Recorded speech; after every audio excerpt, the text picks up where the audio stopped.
நான் திரு பீட்டர் அல்போன்ஸ் அவர்கள்ட்ட தொடங்குற இந்த நிதிநிலை அறிக்கை என்பதை திரு பீட்டர் அல்போன்ஸ் என்னவாக பார்க்கிறார்?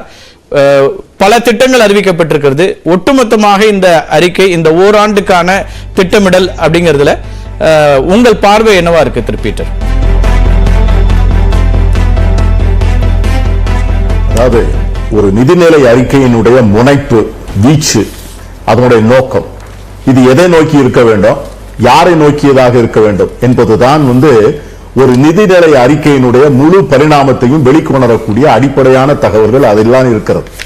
நீங்க ஒன்றிய அரசினுடைய நிதிநிலை அறிக்கையும் நம்முடைய நிதிநிலை அறிக்கையினை நீங்கள் ஒப்பிட்டு பார்த்தால், நம்முடைய முதலமைச்சர் சொல்றார் அல்லவா, இது ஒரு திராவிட மாடல் அரசினுடைய சமூக நீதி பட்ஜெட் என்று சொல்கிறார் அல்லவா, அது எவ்வளவு தூரம் சரியான வார்த்தைகள் என்பது இந்த பட்ஜெட்டில் கொடுத்திருக்கிற நிதி ஒதுக்கீடுகள் முழுமையாக தெரியும்.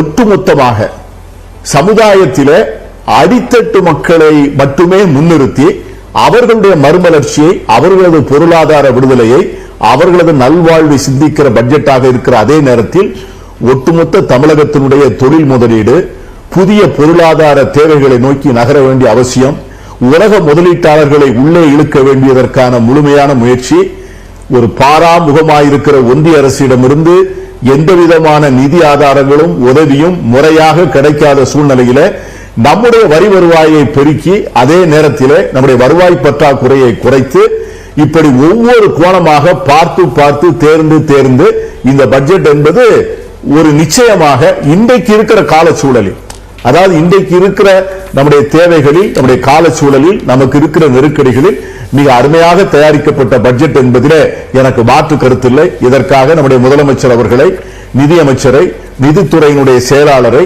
இந்த அறிக்கை தயாரிப்பதற்கு உள்ள தகவல்களை தந்த நம்முடைய பிளானிங் கமிஷன் மற்றும் மற்ற அனைத்து நிறுவனங்களையும் நான் மனமாற உளமாற நான் பாராட்டுகிறேன். ஒன்னு கார்த்திகை செல்வன், அதாவது ஒன்றிய அரசு இந்த பட்ஜெட்டை நீங்க பாத்தீங்கன்னா எதெல்லாம் ஏழை எளிய மக்களுக்கு கொடுக்கப்பட்டிருந்ததோ அதையெல்லாம் அவர்கள் பறித்து கொண்டார்கள் அல்லது குறைத்து விட்டார்.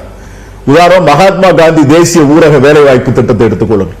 அது ஒன்றுதான் கிராமப்புறத்தில் இருக்கிற ஏழை மக்களுக்கு வாழ்வாதாரமாக இருந்த ஒரே திட்டம் தான் அது. கோவிட் சமயத்திலே அந்த ஒரு திட்டம் மட்டும் இல்லை என்று சொன்னால் லட்சக்கணக்கான மக்கள் பட்டினியால் மடிந்திருப்பார்கள். அதை குறை சொன்ன பிரதமர், மன்மோகன் சிங் அரசினுடைய பயங்கரமான தோல்வி என்று வர்ணித்த நம்முடைய பிரதமர், அதுதான் அவருக்கு கைதூக்கி கொடுத்தது என்கிற உண்மையையும் அவர் ஒத்துக்கொள்ளாவிட்டாலும் கூட அவரோடு இருந்த பொருளாதார அறிஞர்கள் ஒத்துக்கொண்டார்கள். ஆனால் அதை பிடுங்கிக் கொண்டது.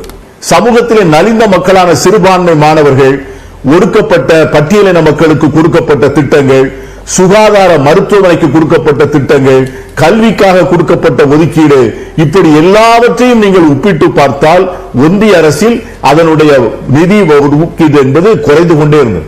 நம்முடைய முதலமைச்சர் அவர்கள் ஆனால் இன்றைய தினம் பார்த்தீர்கள் என்று சொன்னார், சமூகத்திலே யாருக்கு அரசாங்கத்தினுடைய உதவிக்கரம் தேவையோ, அரசாங்கத்தினுடைய உதவிக்கரம் யாருக்காக நீட்டப்பட வேண்டுமோ, அரசாங்கத்தினுடைய உதவிக்கரம் பணக்காரர்களுக்கு நீட்டுகின்ற அந்த ஒன்றிய அரசினுடைய நிலைப்பாட்டிலிருந்து மாறி அரசாங்கத்தினுடைய உதவிக்கரம் ஏழை மக்களுக்காக நீட்டப்பட வேண்டும் என்கிற அந்த அரிய சிந்தனையை இன்று அதை செயலுடன் கொடுத்திருக்கிறார்.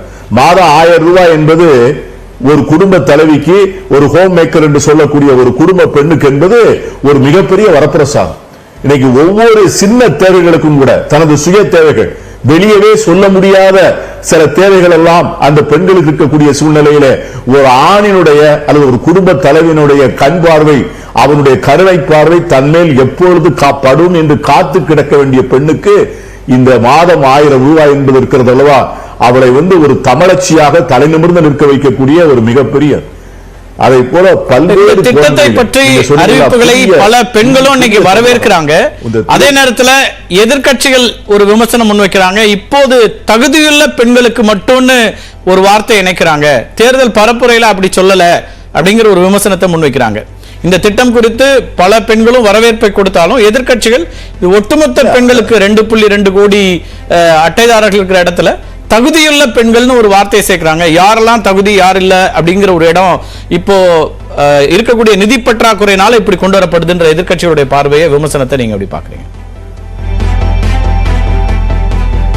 இல்ல அதாவது தகுதியானவர்கள் என்பதை பார்த்துத்தான் ஒரு அரசாங்கம் இதை போன்ற திட்டங்களை நிறைவேற்ற முடியும். வருமான வரி கட்டுகிற பெண்களுக்கு இந்த திட்டம் எதற்கு? அரசாங்க ஊழியர்களாக இருக்கிற பெண்களுக்கு இந்த திட்டம் எதற்கு? ஏற்கனவே பல ஓய்வூதியங்களை பெற்றுக் கொண்டிருக்கின்ற பெண்களுக்கு இந்த திட்டம் எதற்கு என்கிற கேள்விகள் எல்லாம் மிக நியாயமான கேள்விகள். அரசாங்கத்தினுடைய ஆதாரம் அதுவும் இதை போன்ற நலத்திட்டங்கள் உதவி செய்கின்ற போது அது தகுதியானவர்களை சென்று அடைய வேண்டும் என்பதிலே ஒரு பொறுப்புள்ள எதிர்க்கட்சி என்கிற முறையிலே திரு பழனிசாமி அவர்களும் தன்னுடைய கடமையை நிறைவேற்ற வேண்டும் என்று நான் கேட்டுக்கொள்கிறேன். அவர் பேசுகின்றது நீங்க என்ன சொன்னாங்க, ஈரோடு சட்டமன்ற தேர்தல் இடைத்தேர்தல் பிரச்சாரத்தில் அதை பற்றி அறிவிக்கவில்லை என்று சொன்னார்கள். முதலமைச்சர் தேர்தல் பிரச்சாரத்தில் அறிவிக்க வேண்டிய ஒரு நெருக்கடியை உண்டாக்கினார். முதலமைச்சர் பொறுத்திருங்கள், பாருங்கள், நிதிநிலை அறிக்கைக்காக காத்திருங்கள் என்று சொன்னார். உடனே தேர்தல் விதியை மீறி விட்டார் என்று போய் பிரச்சாரம் செய்தார்கள்.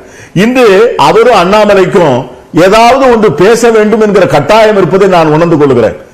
நான் அண்ணாமலையும் எடப்பாடி பழனிசாமியும் இந்த நிதிநிலை ஆதரிப்பார்கள் என்று எதிர்பார்த்தால் நான் அரசியல் விவரம் தெரியாதவன் என்று அர்த்தம். ஆக அவர்களுக்கு இதை தவிர என்ன சொல்ல முடியும்?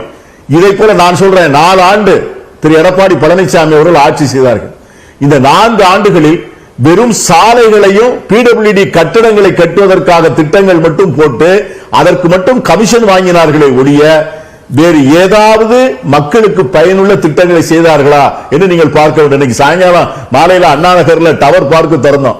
அந்த டவர் பார்க் 10 ஆண்டுகள் அடைத்து கிடக்கிறது. மக்கள் பயன்பாட்டுக்காக கட்டப்பட்ட அந்த டவர் பார்க் 10 ஆண்டுகளாக அடைத்து கிடக்கிற அந்த டவர் பார்க் இப்பொழுதுதான் திறந்து விடப்படுகிறது.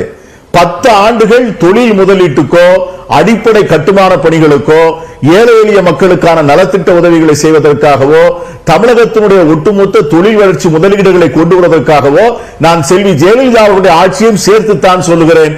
அந்த 10 ஆண்டுகள் தமிழகத்தில் மிகப்பெரிய இருண்ட காலம் என்று கூட நான் சொல்ல முடியும். அதற்கான புள்ளிவிவரங்கள் என்னிடம் இருக்கின்றன.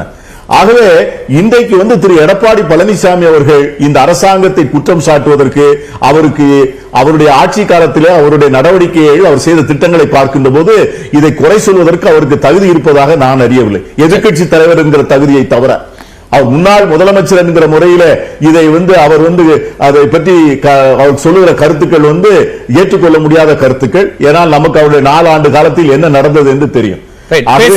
வருவாய் பற்றாக்குறை 62,000 கோடியிலிருந்து 32,000 கோடி ரூபாய் பேசலாம். வருவாய் பற்றாக்குறை குறைந்திருக்கிறது அப்படிங்கிற கருத்து இருக்கு. நான் அதை அடுத்த சுற்றுல உங்கள்கிட்ட பேசுறேன். திரு